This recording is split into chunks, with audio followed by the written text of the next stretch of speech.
नमस्कार श्रोते हो, नमस्कार. अमृत कलश या कार्यक्रमामध्ये मी रेवा देवरस आपल्या सगळ्यांचं अगदी मनापासून स्वागत करते. श्रोते हो, आपल्या सगळ्यांना माहितीच आहे, अमृत कलश हा कार्यक्रम ज्येष्ठ नागरिकांसाठीचा कार्यक्रम आहे. त्या कार्यक्रमाअंतर्गतच आज आपण मुलाखत घेतो आहे. या मुलाखती संबंधितच एक पुस्तक माझ्या वाचनात आलं. त्या वाचनातील काही ओळी मी आपल्याला आज वाचून दाखवणार आहे कार्यक्रमाच्या सुरुवातीला. ज्येष्ठ नागरिक संघ हे केवळ वयाने वाढलेल्या वृद्धांचे सामाजिक संघटन नसते, तर ते वृद्धत्वावर मात करून चैतन्याने कसे जगावे हे शिकवणारे सांस्कृतिक अभियान असते. कित्येक ज्येष्ठ नागरिक संघाचे उपक्रम प्रशंसनीय असतात. मोफत औषधोपचार केंद्र, सार्वजनिक वाचनालय, निसर्गरम्य परिसरात सहली, तीर्थयात्रा, स्नेहसंमेलन असे अनेक उपक्रम अनेक ठिकाणी राबवले जातात. माझ्या पाहण्यामध्ये साताऱ्यातील एक ज्येष्ठ नागरिक संघ आहे. या संघाने सर्व सभासदांशी संवाद साधून आवाहन केलं की आपण आपल्या संघामार्फत एक ग्रंथ साकार करणार आहोत. त्यासाठी प्रत्येक स्त्री पुरुष सभासदाने आपल्या आयुष्यावर मी कसा घडलो यासंबंधी अनुभव लेखन करायचे. आव्हानाला उदंड प्रतिसाद लाभला. अनुभव लिहिणारे आणि ग्रंथ छपाईसाठी देणगी देणारे हात पुढे झाले आणि एक अनमोल साहित्य लेणे साकार झाले. ग्रंथांचा असा संकल्प ज्येष्ठ नागरिक संघांनी करायला हवा. त्यासंबंधितच एक कविता आहे, ती अशी: येईल साठी येईल सत्तरी, करायचे नाही कुणीच चिंता. येईल साठी येईल सत्तरी, करायचे नाही कुणीच चिंता. प्रत्येक दिवस मजेत जगायचा, वाढवायचा नाही अपेक्षांचा गुंता. तुम्हीच सांगा, तुम्हीच सांगा, छंद जोपासायला वयाचा संबंध असतो का? रिकाम टेकडे घरात बसून माणूस आनंदी दिसतो का? माणूस आनंदी दिसतो का? श्रोते हो, ह्या ज्या ओळी मी वाचल्या आणि यांनी कार्यक्रमाची सुरुवात केली त्या ओळी आहेत घरात एक ग्रंथघर हवे या पुस्तकातल्या, आणि त्याचे लेखक आहेत डॉक्टर यशवंत पाटणे. महाराष्ट्रातील एक सुपरिचित नाव, सुप्रसिद्ध ज्येष्ठ साहित्यिक, लेखक, एक उत्कृष्ट वक्ता आणि विचारवंत डॉक्टर यशवंत पाटणे. सर, आमच्या आकाशवाणीच्या स्टुडिओमध्ये आपलं मनापासून स्वागत आहे. नमस्कार. नमस्कार. कार्यक्रमाच्या सुरुवातीला आपला हा साहित्य जीवनाचा प्रवास तर आम्हाला जाणून घ्यायचाच आहे सर, पण त्याआधी आपलं बालपण कसं गेलं, आपल्या कुटुंबात कोण कोण होतं आणि आपलं शालेय शिक्षण याबद्दलही आम्हाला जाणून घ्यायला आवडेल, तर त्याबद्दल काय सांगाल? रेवाजी, पहिल्यांदा मी आपलं अभिनंदन करतो की माझ्या पुस्तकातल्या ज्येष्ठ नागरिक संबंधित आपण ज्या काही ओळी उद्धृत केलेत, सुरुवातीला हे मी सांगेन की ज्येष्ठ नागरिक ही समाजाची चालती बोलती संस्कृती पीठं असतात. अगदी बरोबर.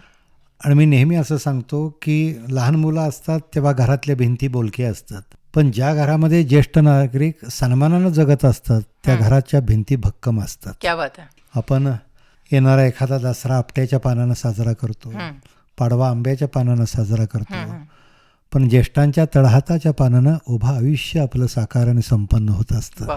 म्हणून आज ज्येष्ठ नागरिकांच्या या संदर्भातल्या तुमच्या ओळी मला फार भावल्या. आपला प्रश्न, माझं बालपण. माझं मूळ गाव वाई. वाईमध्ये माझं प्राथमिक शिक्षण झालं. त्याच्यानंतर वडील हे सुरुवातीला प्राथमिक शिक्षक होते, नंतर शिकून कष्ट करून ते माध्यमिक शाळेतले शिक्षक म्हणून साताऱ्यात रुजू झाले. आणि मग माझं सगळं शालेय शिक्षण जे आहे ते साताऱ्यातल्या इंग्लिश स्कूलमध्ये सुरू झालं. खरं तर वडील हे मुळात शिक्षक असल्यामुळं त्या कुटुंबातलं सगळं वातावरण माझ्या हे शिस्तप्रिय होतं. आणि वडील हे लिहायचे, ते बोलायचे, ते वक्ते होते, लेखकही होते, आणि कळत न कळत तो संस्कार माझ्यावरही होता. मलाही वाटायचं की आपण वडिलांसारखं बोललं पाहिजे, लिहिलं पाहिजे. मी 9वीला असताना त्यावेळेस एक कादंबरी लिहिली होती. क्या बात आहे. किंबहुना मी 6वी-7वीला असताना सुद्धा छोटी मोठी नाटकं लिहायचो आणि तिथल्या स्टेजवर साकार करायचो. मी ज्या इंग्लिश स्कूलमध्ये होतो, मला अजून तुम्ही विचारलात बालपणातला म्हणून एक छोटासा प्रसंग सांगतो की मी माझा गाव निबंध आला होता आणि मी वाईवरनं नुकताच सातारला आलो होतो, पण ते गाव मला एवढं आवडायचं, तिथली बाग एवढी आवडायची की मी साधारणतः 7वीत असताना 13 पानाचा एक निबंध माझा गाव याच्यावर लिहिलं होतं. आणि त्यातली 8 पानं मी बागेवरती लिहिली होती, कारण ती बाग मला फारच आवडायची. तिथले झोपाळे, घसरगुंड्या आणि त्या परीक्षेत एवढा मोठा निबंध लिहिल्यामुळं माझे 2-3 प्रश्न राहिले. पण तिथं कप्र कुलकर्णी सर होते, ते मुळात कीर्तनकार होते, फार भावनाशील होते आणि त्यांनी पेपर माझा फडकवला. म्हणले, हे बघा पाटणे, म्हटले, यांनी म्हटले 13 पानं म्हटले निबंध लिहिला आहे, त्यात 8 पानं म्हटले बागेवरती लिहिली आहेत. म्हटले, पाटणे निबंध छान लिहिला आहे, पण एक लक्षात घ्या, परीक्षेच्या काळात बागेत एवढ्या वेळ रेंगाळणं बरं नसतं म्हटले. आणि खरं तर त्या शिक्षकांनी माझी जीवनबाग फुलवली. त्यांचा तो संस्कार असेल, त्यांचं शिकवणं असेल, ते मुळात कीर्तनकार असल्यामुळं मलाही असं वाटायचं की आपण सरांसारखं बोललं पाहिजे, वडिलांसारखं लिहिलं पाहिजे. आणि माझी आईसुद्धा आज 2 कामं करते.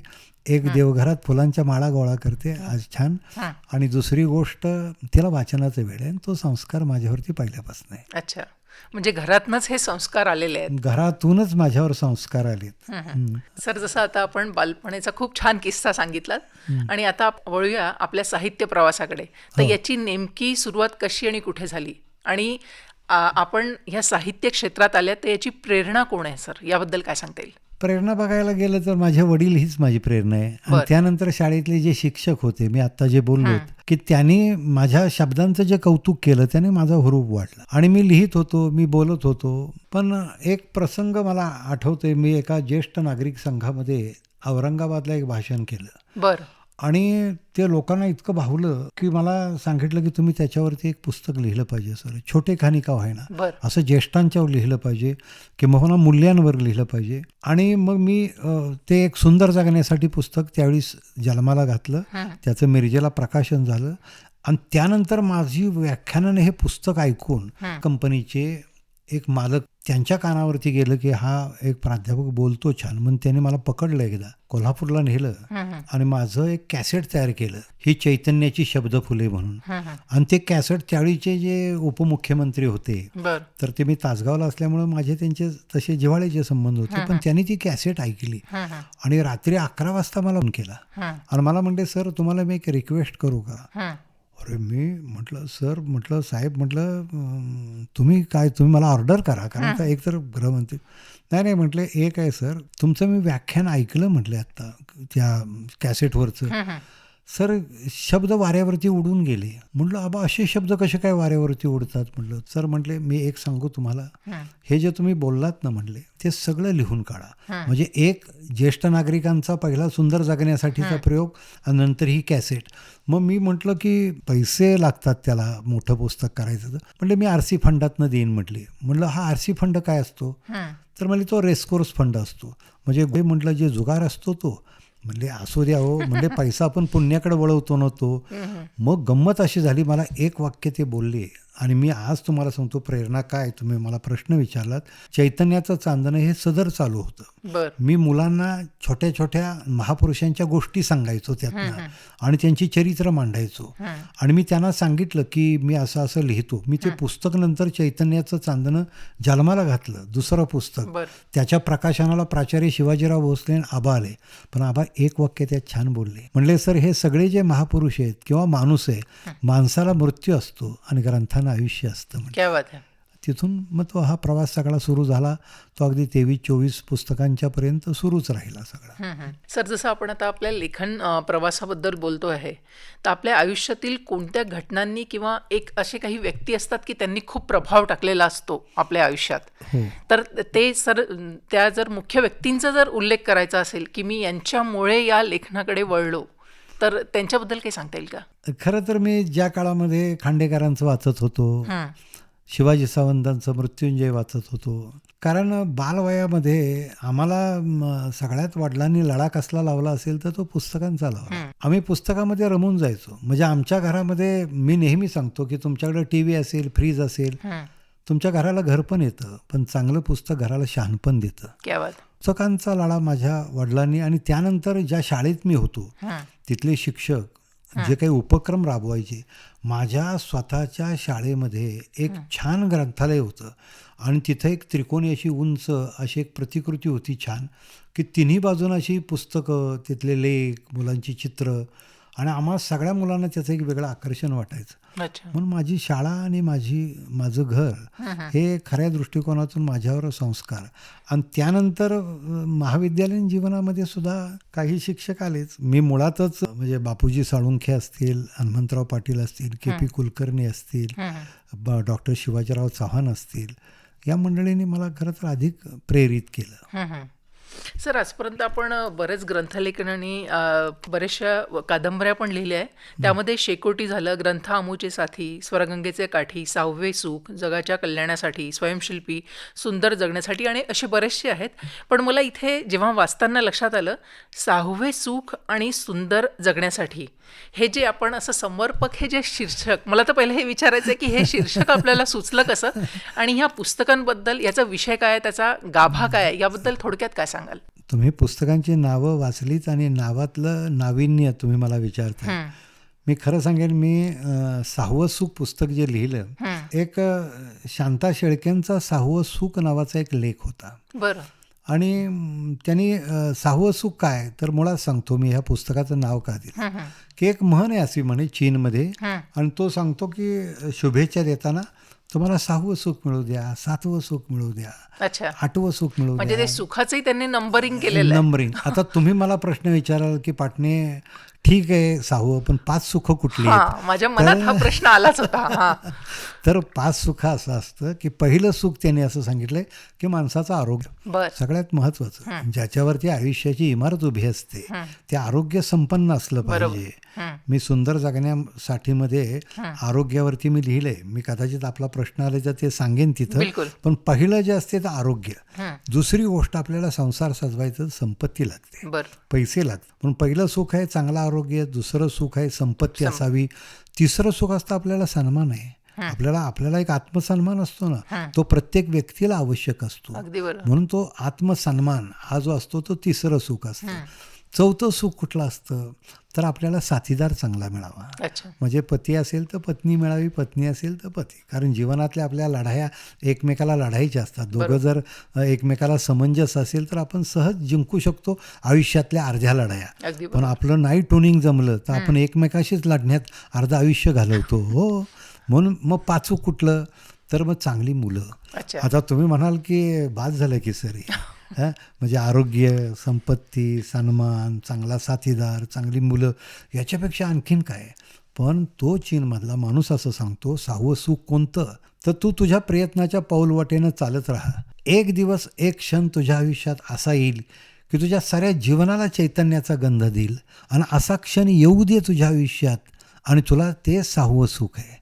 आणि मला असं वाटतं की अचानकपणे आपल्या हातात पडलेलं चांगलं पुस्तक हे आपल्या जीवनातलं 6वं सुख असतं. म्हणून ते 6वं सुख. आणि त्या पुस्तकामध्ये मला आवडलेली पुस्तकं, मला आवडलेली माणसं, मला जी साहित्य संमेलनाची गोडी असते, ते सगळं. आता ते पुस्तक पुणे विद्यापीठामध्ये अभ्यासक्रमामध्ये आहे. म्हणजे BCom BAच्या मुलांसाठी त्यातला 6वे सुख हाच धडा अभ्यासाला आहे. पण 6वं सुख ते. आणि मग त्याच्यात मला कुठली पुस्तकं अशी 6वे सुख वाटली की जी माझ्या अचानक तो सगळा सांगितलं. आणि सुंदर जगण्यासाठी हा तुमचा दुसरा प्रश्न होता. खरं ते पुस्तक मी उजेडाचा वासा म्हणून लिहिलं होतं, आणि प्रकाशकांना असं वाटलं की उजेडाचा वासा, कारण म्हणजे त्याचं शीर्षक पहिले ते होतं. तात्यासाहेब शिरवाडकर जे होते, त्यांनी एक कविता लिहिली होती, या बसा थोडं तरी हसा, काळजामध्ये जपा उजेडाचा वासा. आणि मग मला असं वाटायचं, या बसा थोडं तरी हसा आणि काळजामध्ये जपा उजेडाचा वासा. मग उजेडाचा वासा म्हणजे चांगला विचार जपायचा.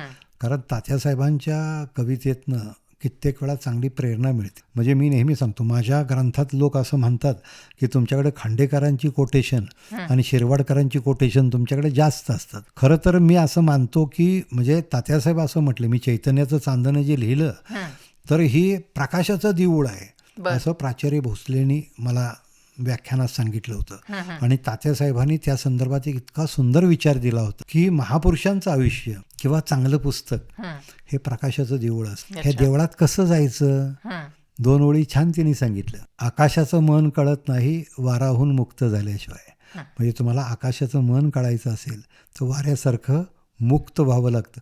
म्हणून त्याने असं लिहिलं, आकाशाचं मन कळत नाही वराहून मुक्त झाल्याशिवाय आणि प्रकाशाच्या देवळात जाता येत नाही दिवाहून भक्त झाल्याशिवाय. वा. आणि भक्त कसा पाहिजे? दिवाहून भक्त. दिवा याचा अर्थ डोळस. आपल्याकडे 2 प्रकारचे भक्त आहेत, राजकारणात नाहीत, अवतीभोवती सुद्धा.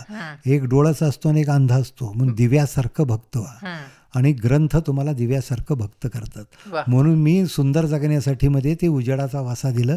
पण माझ्या प्रकाशकाने असं म्हटलंय त्यात एक लेख सुंदर जगण्यासाठी होता. मग हे आपण नाव देऊया का?